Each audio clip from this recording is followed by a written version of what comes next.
Eu sou natural de Goiás, de Goiânia, Goiás.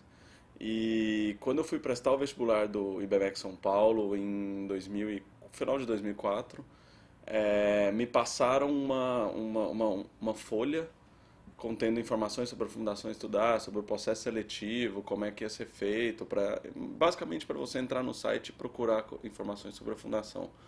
O meu conhecimento da Fundação Estudar foi basicamente a partir desse fato. E depois, dentro do próprio IBMEC São Paulo, depois que eu já tinha passado no vestibular e entrado, aí ocorreu uma palestra da Fundação Estudar lá dentro, em que tive a oportunidade de conhecer mais, de ficar mais por dentro das coisas da Fundação, da ideia da Fundação.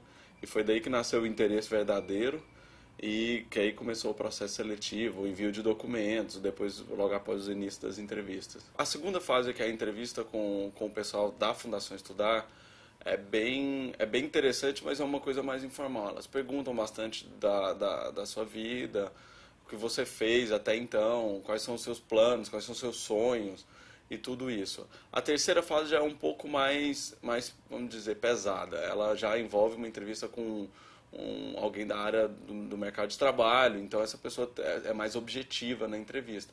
Já a entrevista final, com certeza, foi a mais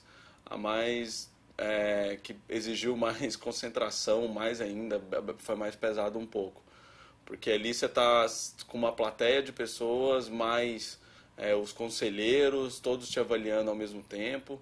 Então, ao final das contas, mas eu acho que o mais importante disso tudo é a experiência que fica de todo esse processo, que em si já é bastante interessante, que já te traz várias coisas, e aí tudo correndo bem, o pós ainda mais interessante, que é todo o que você ganha estando dentro da fundação. A primeira bolsa que eu apliquei foi no primeiro semestre da graduação no IBMEC São Paulo. Eu já fui aceito da primeira vez que eu apliquei. Teve casos de pessoas que não foram aceitas na fundação no primeiro ano, mas ingressaram no segundo ano.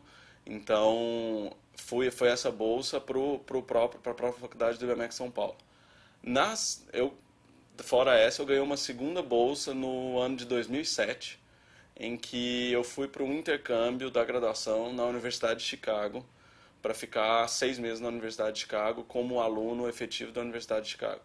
Então, dentro da área de economia, é uma escola excepcional, então, e a Fundação Estudar foi responsável basicamente por permitir a viagem.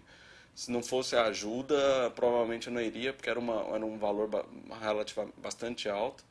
Então, essa facilidade da fundação permitiu realmente a viagem para o intercâmbio.